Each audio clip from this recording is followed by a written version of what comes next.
The first one is an entitled people story. I thought I had landed my dream job when I was hired as a paralegal at a prestigious law firm in the city. As someone fresh out of law school, it was an amazing opportunity to gain experience at such a highly regarded firm. The salary and benefits were great too, allowing me to live comfortably while paying off my student loans. For the first few months, everything was perfect. I loved the fast-paced nature of the job and thrived under the high pressure.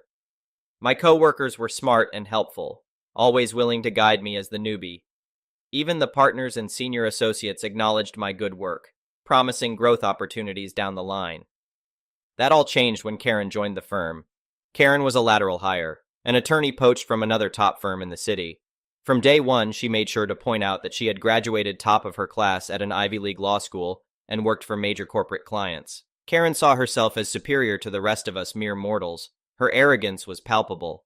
She'd stride around the office in her expensive business suits, sparing no opportunity to belittle her colleagues and undermine their work.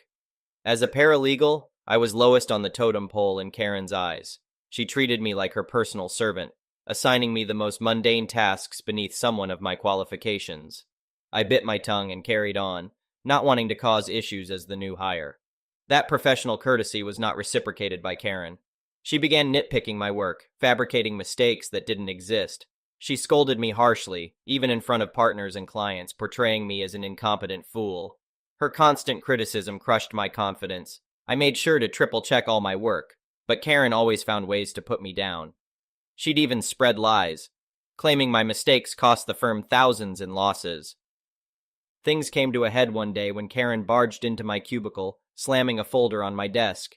"What is this sloppy work?" she yelled. "These documents are riddled with errors. I always knew you were too incompetent for this job. Don't be surprised when you get fired." As Karen continued her tirade, falsely accusing me, I noticed a partner walking by. Perfect timing. I spoke up calmly and directly. "Karen, every document I prepare goes through multiple levels of review, including by yourself in many cases. If there were errors of the magnitude you claim, they would have been caught earlier." Karen was left red-faced as the partner nodded in agreement. "Let's have a quick look, shall we?" the partner said, opening the file folder. He scanned through the documents, finding nothing amiss. With an awkward smile, Karen grasped for excuses about how she must have mixed up files in her anger over poor work produced by our team. The partner raised an eyebrow, seeing right through her lies, and told us to get back to work. I wish I could say that was the end of it, but Karen seemed determined to get me terminated. Over the next few weeks, she escalated her attacks, directly emailing the partners with inflated complaints about me. She claimed I had jeopardized cases and made outrageous mistakes that exposed the firm to malpractice lawsuits. The accusations were completely false, but I could sense the partners growing concerned. They pulled me into meetings, questioning me extensively about my work. I calmly presented evidence refuting each allegation, but the seeds of doubt had been planted. Meanwhile, Karen's mistreatment at the office continued. She vandalized my workspace when I wasn't around, ripping up case files and deleting documents from my computer to sabotage me. When I first reported it to HR, they didn't take me seriously, assuming I was making excuses for mistakes. But when it kept happening, I set up a hidden camera at my desk. Footage revealed Karen sneaking into my cubicle after hours and deliberately tampering with legal documents. HR had no choice but to start disciplinary action against her. You'd think that would make her back off. Oh, but Karen doesn't go down without a fight. She stormed into my cubicle the next morning in a rage. "You think you've won?" she hissed. "I'll make sure you never work in law again by the time I'm done with you." I told Karen to get out of my face and stop harassing me. She refused to leave, yelling louder to create a scene. That's when I discreetly turned on my phone's voice recorder and slipped it in my pocket. Karen grew more unhinged, making blatant threats about destroying my professional reputation. By the time security arrived to escort her out, I had 20 minutes of incriminating audio. Armed with video footage and the recording, I sought legal advice about suing Karen for defamation and workplace harassment. My lawyer loved the strong evidence I had gathered and agreed to take the case on contingency. We sent a demand letter to Karen, but rather than taking responsibility, she doubled down with more vicious lies to the partners. I had reached my limit. I filed a lawsuit immediately and forwarded the evidence to the State Bar Association. They promptly opened an ethics investigation into Karen based on her conduct. The law firm, desperate to avoid negative publicity, fired Karen and settled my lawsuit with a massive payout. Her career was left in shambles. The Bar Association suspended her law license for 2 years over ethics violations. She'd been exposed as an abusive bully who should never have power over others. Meanwhile, I happily started a new job at a much better firm, one where my skills are valued and I'm treated with respect. As for Karen, she can stew over how her arrogance and cruelty led to her downfall. Maybe someday she'll learn her lesson, but I'm not holding my breath. This petty revenge was sweet enough for me. The next one is a pro-revenge story. It's been 2 years, and I can finally post about this. This is juicy, so get ready. Background information. We live in an old and big manor that has been split into 3 attached houses. The houses are about 150 years old and were built around 5 huge giant sequoias, which were about 200 years old. In the UK, giant sequoias are very rare, and the 2 in our garden up the house price by about £60,000. We live next to 2 really nice neighbors, 1 young couple and 1 old couple. The story. Unfortunately, our old neighbors passed away, so their child and her family moved in. Let's call her Jo. Jo was instantly a pain in the ass. We had been sharing chickens with the previous neighbors, and Jo agreed to keep sharing them. However, on her nights, she would constantly forget to put them away, so we would have to check them every night anyway. One night, her little brats thought it would be funny to open our personal duck pen in the night, which leads to a mass slaughter. Later, the chickens went the same way. About 2 years ago, there was a storm, and one of her sequoias somehow fell over and died. They were distraught, understandably, but from then on, the jealousy started. She would constantly complain about how lucky we were to have 2 sequoias in our garden, and how our sequoia was making too much shade in their garden. It wasn't. Anyway, we just thought it was Jo being a pain. There were a few dry threats, like they will chop it down, or maybe the next storm will blow it down, until we came back from a holiday to France to find a huge 6-meter stump and nothing else. I mean, how the duck do you get rid of a 100th tree in like 2 weeks? 2 of our old British oak trees had been crushed as well. My mum and sisters were crying my dad were red in the face, and we had no evidence Jo had done it. She claimed that there had been a storm, and she had to get rid of it. We had a security camera at the front of the house, but you can get in the back if you go through a few fields. We then were given an £8,000 bill for damages to her property, and to have the tree chopped up and remove the wood alone would have been worth a small fortune. We had lost all hope, and 2 weeks had passed when my dad came running in from the garden. We had put up a wildlife camera a few months ago and had caught everything. We got a lawyer on the phone and started our revenge. We got a tree surgeon out who said it was an original specimen brought into the UK in 1860, along with the 2 that were in Elveston Castle Country Park. There were 218 around the UK, but only 60 now. He also told us to call out an engineer because the roots might be in the foundation, so when they rot, it could damage the house. Turns out we would need to redo the foundations.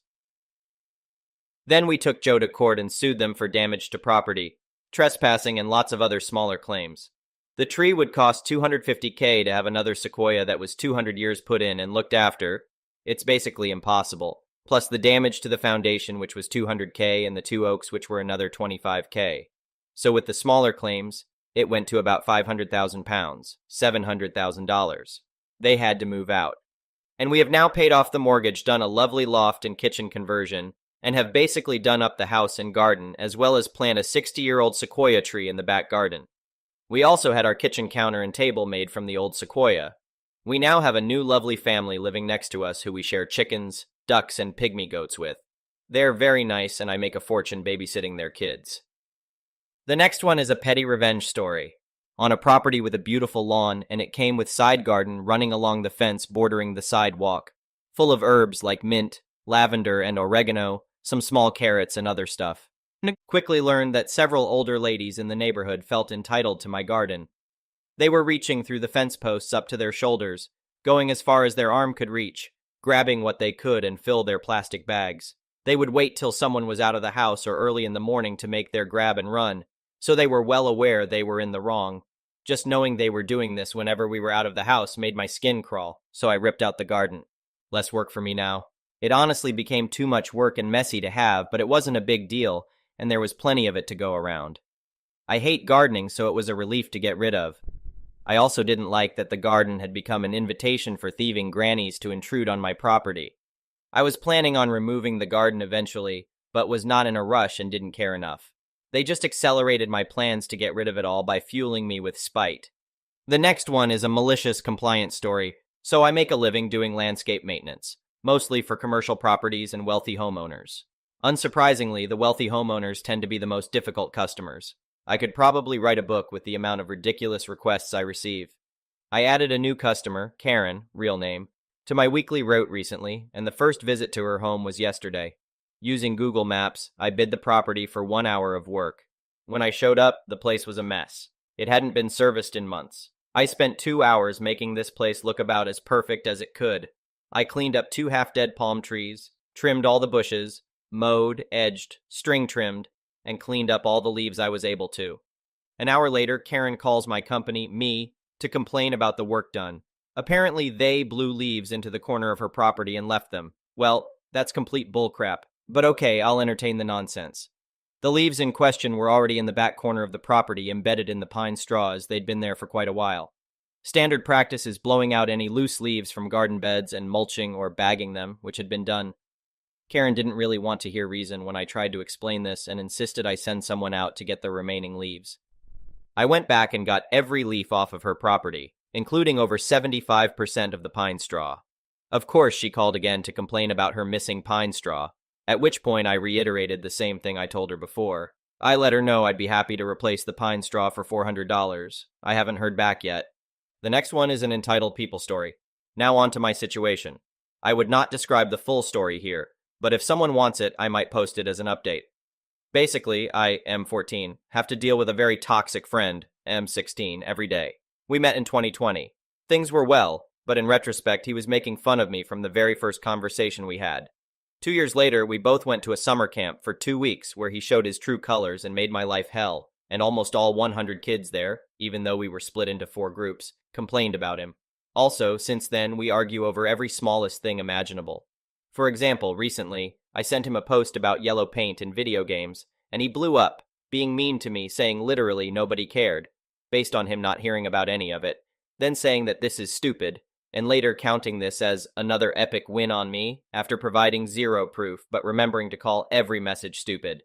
He turned "I'm just right" into a meme of some sort, but that is just how he acts all the time, seriously. Recently, I shared with him some negative comments about our mutual friend, which resulted in me calming her down for 2 hours in the middle of the night, and all he asked was, "What do I have to be sorry about?" Later, he also falsely said to her that I showed him all our texting, something she requested to do, and showed his message to me. I just asked why he would say that, to which he just laughed and said to the girl that fine, maybe not all of our texting. As a result, she hasn't texted me since that day. I've tried cutting him out about 15 plus times at this point, but earlier when we were meeting in real life, I introduced him to my cousin, and ever since, said cousin refuses to acknowledge that I don't want to talk to my friend, and puts us back in contact, unpreventable. Cutting my cousin out isn't really possible either. We are close and meet each other every weekend. I'm just really getting affected mentally because of being constantly picked on. If you want the full story, specific times he was outright a jerk, tell me in the comments. The next one is an entitled parent story. This all happened around 10 years ago and takes place over the course of the absolute worst months of my life. I had just turned 18 at the time, and thanks to my mom's gambling addiction, we lost the house that I had lived in my entire life. Almost right after we lost the house, a family friend offered to let us stay at her house with her family, since her and her husband had a few extra rooms. We moved into their very large house, and at first things were great. The family consisted of the EPs and their EK, who was the same age as me. All of them were understanding and nice at first, offering to let me and my mom stay for as long as it would take for us to get back on our feet.